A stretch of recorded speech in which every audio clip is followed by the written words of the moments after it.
আমি খুব সংক্ষেপে কথা বলবো। সব পলিটিক্যাল পার্টি লিডার আসবেন, আপনারা তাদের সাথেও কথা বলতে হবে। আমি শুধু বলি, আজকে আমাদের যে ফ্যাসিস্ট আওয়ামী লীগ সরকার এবং তাদের দোসররা বাদে বাংলাদেশে যত পলিটিক্যাল পার্টি আছেন সবাই আজকে উপস্থিত ছিলেন। নানান মত পথ আদর্শের ভিন্নতা ছিল, কিন্তু সবাই একত্রে বাংলাদেশের সার্বভৌমত্ব, অস্তিত্ব, স্বাধীনতা এবং মর্যাদা রক্ষার প্রশ্নে সবাই ঐক্যবদ্ধ থাকার ঘোষণা দিয়েছেন এবং ঐক্যমত জানিয়েছেন। ওনারা এই সমস্ত আমাদের এই সভাতে যেই সমস্ত বিষয়ে ঐক্যমত প্রতিষ্ঠিত হয়েছে আমি একটু পড়ে শোনাচ্ছি আপনাদের। প্রথমেই ভারতে যে বাংলাদেশ বিরোধী বিভিন্ন তৎপরতা চলছে, বাংলাদেশের উপ হাইকমিশনে হামলা, বাংলাদেশ বিরোধী প্রচারণা, বাংলাদেশের অভ্যন্তরীণ ব্যাপারে হস্তক্ষেপ, এসবের তীব্র নিন্দা জানানো হয়েছে এবং ভারতের এই সমস্ত পদক্ষেপের বিরুদ্ধে বর্তমান সরকারের যে আত্মমর্যাদাশীল এবং সাহসী ভূমিকা তার প্রশংসা করা হয়েছে এবং সরকারের সাথে সলিডারিটি প্রকাশ করা হয়েছে।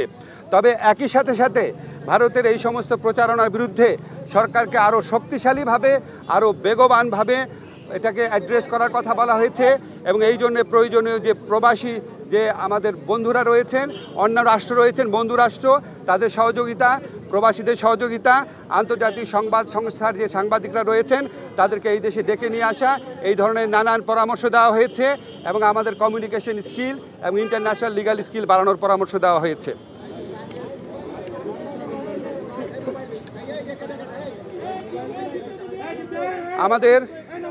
আমাদের একই সাথে সাথে ভারতের সাথে বাংলাদেশের যত চুক্তি হয়েছে গত 15 বছরের ফ্যাসিস্ট শাসন আমলে সেটা প্রকাশ করার দাবি করা হয়েছে এবং একই সাথে সাথে রামপাল সহ বাংলাদেশের জন্য ক্ষতিকর যে সমস্ত চুক্তি আছে সেগুলি বাতিল করার দাবি করা হয়েছে।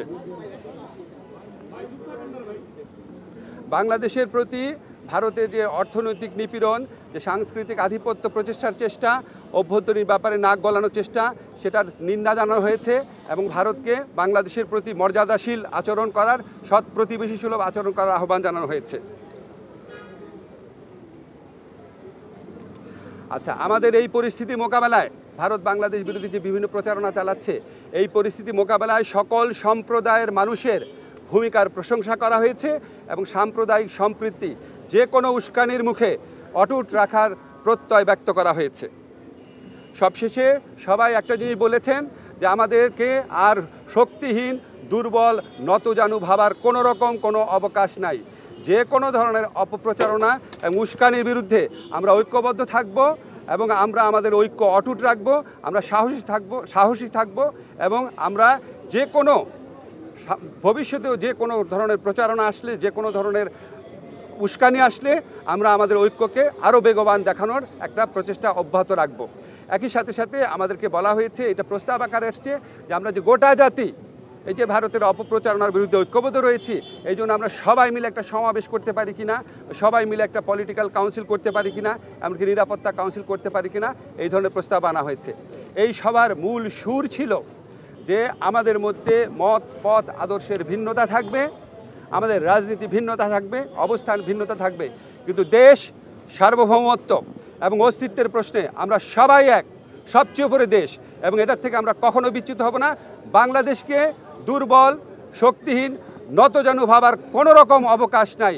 এটা এই জাতীয় ঐক্যমতে, এটা একটা জাতীয় সমাবেশের মধ্যে দিয়ে, সকল রাজনৈতিক সমাবেশের মধ্যে দিয়ে এই বার্তা প্রকাশ করতে, এই বার্তা জানিয়ে দিতে বলা হয়েছে। আপনাদের ধন্যবাদ।